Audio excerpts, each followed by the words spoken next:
Assalamualaikum warahmatullahi wabarakatuh. Kayaknya saya mimpi bagus tadi malam sehingga saya bisa dapat kesempatan. Sudah sering saya berdoa semoga bisa dapat atau ketemu sama Bapak langsung. Amin. Oke, perkenalkan nama saya Armi. Saya dosen di salah satu perguruan tinggi di Mataram, swasta. Oke, mungkin to the point aja Pak. Di NTB saat ini, di universitas swasta banyak sekali dosen-dosen itu tidak mendapatkan gaji yang WMR atau standar. Jadi di bawah WMR. Nah, terkait dengan hal itu, jika Bapak dan semoga Bapak dapat jadi presiden, amin ya. Regulasi apa yang Bapak terapkan terhadap dosen-dosen di bawah UMR tersebut? Pertama. Kedua, yayasan banyak yang nakal terkait dengan tidak menggaji dosen tersebut. Artinya regulasi untuk dosen dan regulasi untuk yayasan supaya kita juga merdeka untuk di Indonesia. Terima kasih Bapak.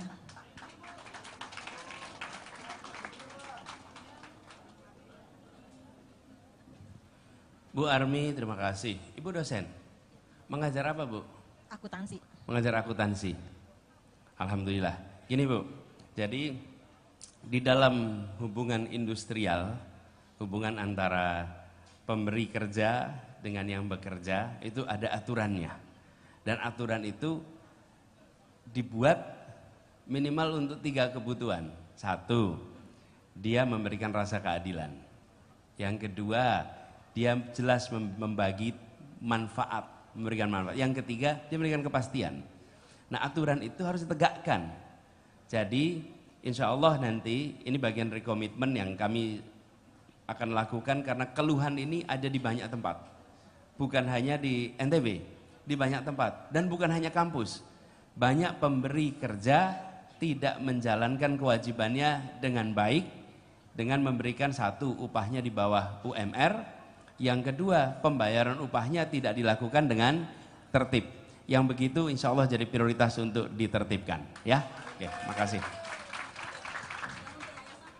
Ya itu, sama kan ditertibkan? Ya, oke. Makasih ya Bu Armi. Salam buat teman-teman dosen. Saya serahkan pada MC.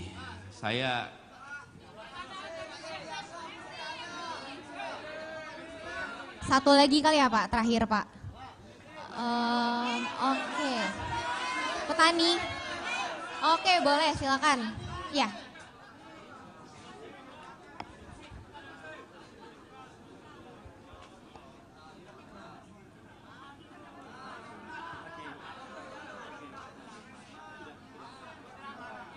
Tes, saudara. Baik, terima kasih kesempatan luar biasa. Rasanya wow. Jadi saya datang di sini sebagai petani muda, Bapak. Jadi 2019 saya memutuskan untuk pulang ke kampung untuk menjadi petani dan sedang memperjuangkan diri untuk terus menjadi konsisten. Ya walaupun sekarang kita lihat di NTB dengan pertanian yang sangat sulit, termasuk kita lihat bukit-bukitnya ditanami jagung dan kami merasa keresahan itu sangat luar biasa. Tetapi nama Anda siapa? Airil Sukma. Panggilan? Airil. Airil. Ya. Airil usia berapa? 27. 27 dan memilih bertani. Iya. Luar biasa. Kami punya komunitas namanya Bonjor Organik dan itu memang tugas kita untuk menghasilkan produk pertanian yang sehat rencananya. Mudah-mudahan itu ini. Kebetulan tahun 2020 saya menjadi pemuda pelopor untuk mewakili NTB di bidang pangan. Nah, alhamdulillah dari prestasi ini. Semenitnya habis. Oke, pertanyaannya bagaimana peran pemuda ke depan untuk di bidang pertanian dan yang terakhir adalah bagaimana mengatasi supaya pertanian ini ramah lingkungan di NTB. Ini, pertama soal bagaimana pemuda sebetulnya Anda yang harus berbagi pengalaman. Ini apa yang Airil kerjakan adalah rute penting yang banyak anak-anak muda tidak melihat. Kalau ditanya sektor apa yang sampai kapanpun akan ada. Salah satunya adalah sektor pangan. Pangan. Nah banyak di antara anak-anak muda mau di sektor pangan tapi di hilir. Hilir itu apa? Bikin kafe, bikin restoran, itu hilir. Hulunya jadi Petani. Dan pertanian itu, kalau pertanian secara makro, itu meliputi unsur pertanian nih. Pertanian itu sendiri, perkebunan, perikanan, kelautan, kehutanan, itu semua adalah pertanian dan itu hulu. Jadi kalau ada anak muda mau ambil sektor yang dalam jangka panjang akan selalu eksis, salah satunya sektor pertanian. Jadi Airil, saya malah salut dan menurut saya Anda harus promosikan lebih banyak lagi. Anak-anak seperti Anda nih. 73% dari petani Indonesia berusia di atas 45 tahun. Ya? Sehingga kita cuma punya seperempat nih yang usia di bawah itu. Kita akan kekurangan stok petani di masa depan.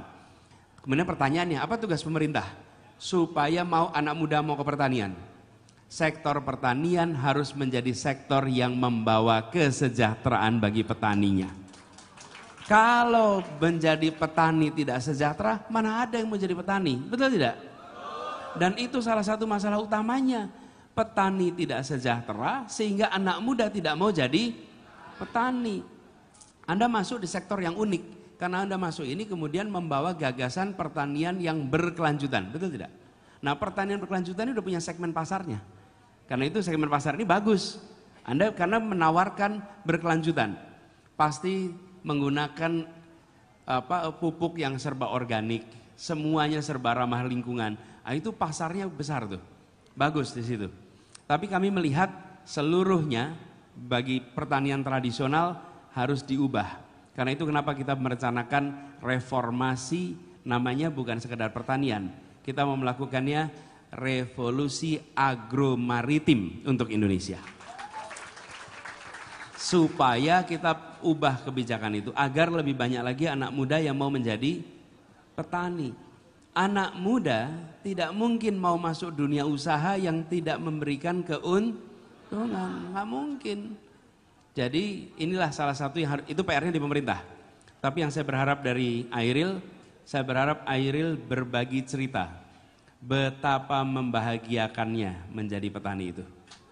Oke? Ya, siap? Siap. Kita salaman ya? Ya. Oke, terima kasih.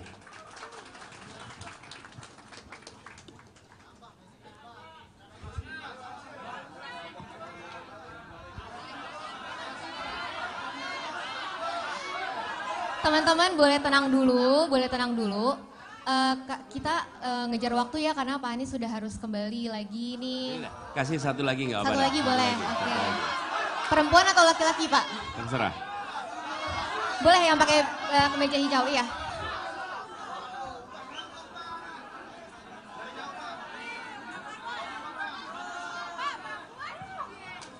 Gini, kalau tidak dihabiskan insya Allah kunjungan berikutnya. Mudah-mudahan. Cek. Boleh salaman dulu Pak?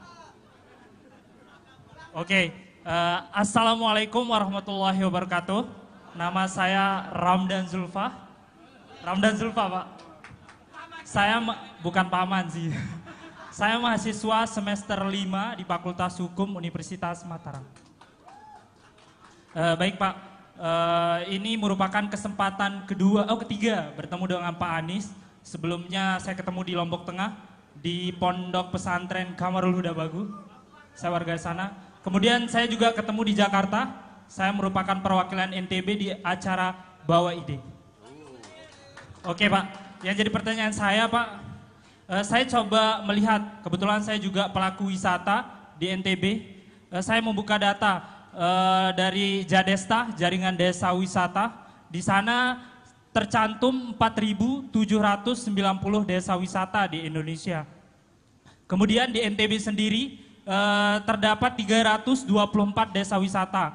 Kalau kita presentasikan itu 50% desa yang ada di NTB itu merupakan desa wisata Pak. 50% desa wisata. Kemudian Gubernur NTB meng-SK-kan 99 desa wisata. Teman-teman pelaku pariwisata, baik itu yang memiliki marketplace, kemudian startup, mereka mempunyai satu keraguan Pak. Apakah program desa wisata ini akan dilanjutkan oleh Bapak nanti jika terpilih? Kemudian jika Bapak terpilih, terobosan apa yang akan Bapak tawarkan dan komitmen apa terhadap desa wisata ini? Karena desa wisata ini sangat dirasakan oleh masyarakat desa, Pak. Contohnya apa? Contohnya, saya kebetulan Pak pengelola desa wisata di Bilebante namanya Pak. Kemarin di bulan kemarin ini kita mendapatkan penghargaan dari UNWTO Best Tourism Village. Waktu Mas. Bagaimana Pak komitmen Bapak jika terpilih? Terima kasih Pak.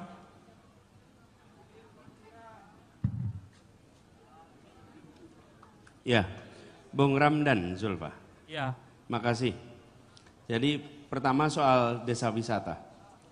Desa wisata ini sesungguhnya pola pariwisata yang paling bisa memberikan kesan. Kenapa? Ketika wisatawan dari luar datang dan dia tinggal di hotel dengan setting bintang 5 yang suasananya mirip tempat mereka berasal, maka dia mendapatkan pengalaman yang minim. Tapi ketika dia tinggal di sebuah desa dan bersama-sama dengan masyarakat, maka dia mengalami bukan sekedar menonton, tapi dia menjalani kehidupan seperti masyarakat setempat. Betul kan? Itu yang biasa disebut dengan istilah cultural tourism. Cultural tourism itu bukan sekedar menonton budaya lain, tapi mengalami budaya lain. Dan kalau dia mengalami, maka dia lebih menghormati budaya kita. Di sisi lain, dia akan pulang menceritakan pengalamannya pada begitu banyak orang karena dia bukan hanya menonton tapi mengalami. Nah, ini kenapa pola cultural tourism ini bagus sekali. Jadi kalau boleh saya cerita sedikit, saya sudah bicara tentang cultural tourism ini tahun 92. Waktu itu ada World Cultural Tourism Conference dan saya menjadi mahasiswa yang berbicara tentang pentingnya cultural tourism. Oke? Nanti Anda boleh cari artikelnya. Ada artikelnya di situ tentang cultural tourism tahunnya 92 dan ini kenapa saya percaya ini penting? Menjadi pembeda antara datang menonton dan datang mengalami. Nah, jadi apa yang tadi disampaikan Bung Ramdan, kalau dari sisi komitmen pribadi insya Allah diteruskan. Mas diteruskan. Bahkan saya I'm a believer of cultural tourism sejak tahun 92. Kalau dihitung ke sekarang sudah berapa tahun tuh. Cuman jangan dihitung lah jadi kelihatan tua nantinya. Anda belum lahir barangkali, belum lahir. Jadi kita setuju sekali dan Bung Ramdan teruskan itu. Itu sebuah endeavor yang penting sekali ya, gitu. Oke, makasih. Salam buat teman-teman bawa ide semuanya, oke? Oke, baik teman-teman, cukup ya. Ini begini. Ya, nggak apa-apa dah. Nih guru honor kasih dah. Saya udah terakhir ya. Oke.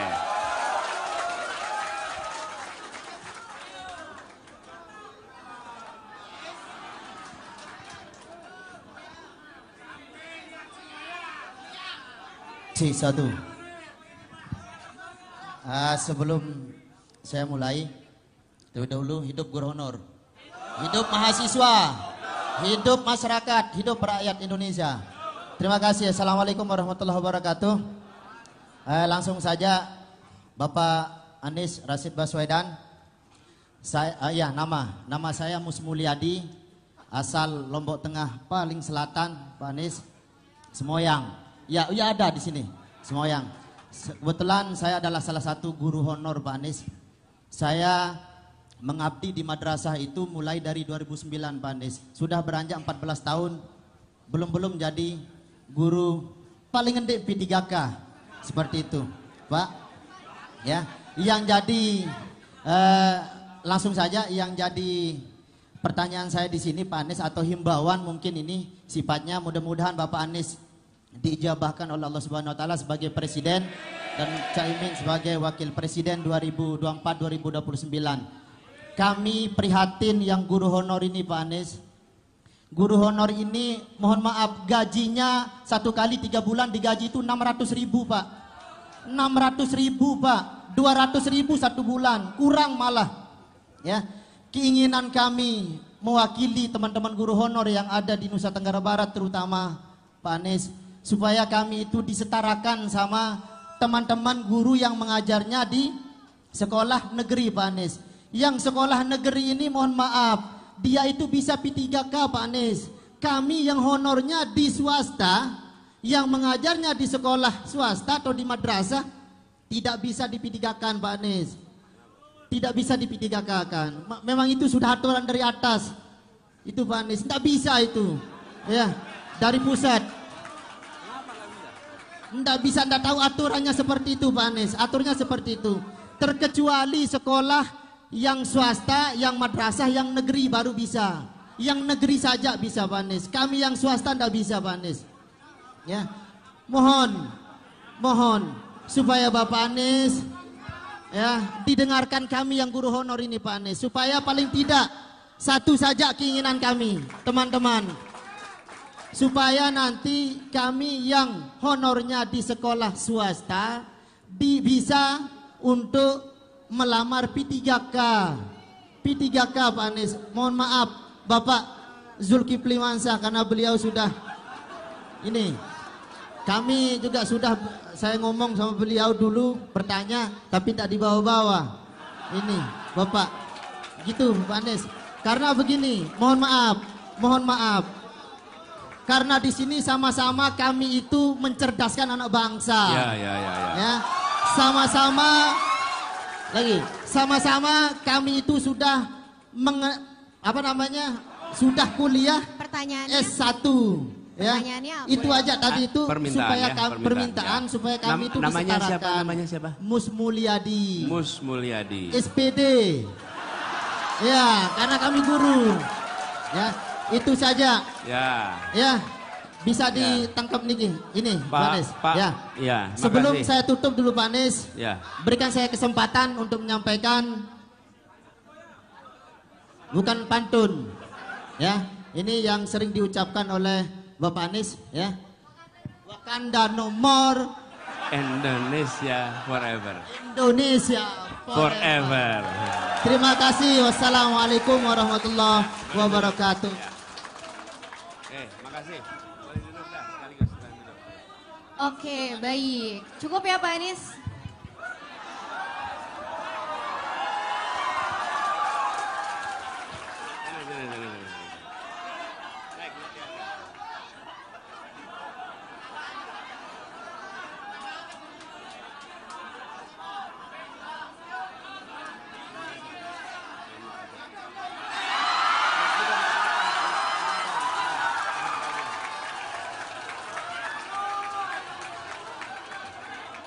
Oh ya betul. Bener-bener ya. Jangan sampai ada rugi ya gitu ya. Oke. Gimana Pak? Cukup Pak? Oh keren. Keren ya Pak, mantap. Kenapa? Pak Mpus Mulyadi, terima kasih. Pak Mpus ini sudah menjadi guru 14 tahun. Mengajar dengan gaji yang sangat minim. Dan tetap mengajar. Istiqomah. Kita sampaikan terima kasih insya Allah pada beliau, nanti segera dituntaskan statusnya ya. Tapi tepuk tangan dulu buat beliau nih Pak Mus.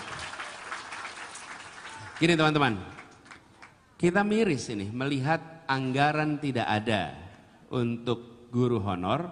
Di sisi lain kita alokasikan anggaran begitu besar untuk membangun kota baru. Betul tidak? Itu yang saya sampaikan. Di mana letak prioritas kebutuhan kita? Kita tadi sampaikan, kita ingin membangun kualitas manusia. Berarti kita harus memastikan guru bisa fokus mengajar. Syaratnya dia bisa fokus mengajar, pendapatannya harus cukup. Kalau pendapatannya kurang, dia tidak fokus. Dia harus mencari pendapatan tambahan di kanan kiri. Betul tidak? Dan itu salah satu program kita Pak Mus. Kita ingin agar guru-guru statusnya menjadi punya kepastian. Dan kita sampaikan tadi dalam berbagai forum, kita ingin menghentikan diskriminasi antara negeri dan swasta dalam berbagai kebijakan. Dan perbedaan perlakuan sekolah negeri dan sekolah swasta, sekolah umum dan sekolah agama. Dan ini bukan kewenangannya Pemprov, ini kewenangannya pemerintah pusat. Jadi jangan tanya gubernur, ini pemerintah pusat ini. Dan betul, saya juga sebagai gubernur dulu ada punya kendala di situ. Tapi ini kewenangan di pemerintah pusat. Karena itulah kemudian insya Allah nanti ini kita bawa. Ini aspirasi bukan hanya aspirasi Pak Mus. Ini aspirasi guru-guru di seluruh Indonesia. Ya, jadi kami merasa ini PR yang harus segera dibereskan. Nah, harapannya nanti kesejahteraannya meningkat, gurunya juga jadi pembelajar. Dia mampu untuk belajar terus-menerus dan dia bisa mencerdaskan anak-anak kita sehingga menjadi anak-anak yang berakhlak, anak-anak yang mandiri, anak yang dirasakan manfaatnya. Teman-teman sekalian, saya ingin sampaikan terima kasih. Terima kasih karena saya harus meneruskan perjalanan kembali ke Jakarta. Dan terima kasih sudah hadir semua di sini. Terima kasih kepada semua yang memilih datang ke tempat ini. Oke, kita semua ingin perubahan di tempat ini. Betul? Kita ingin perubahan dan kita ingin agar kemajuan betul-betul dirasakan oleh semua.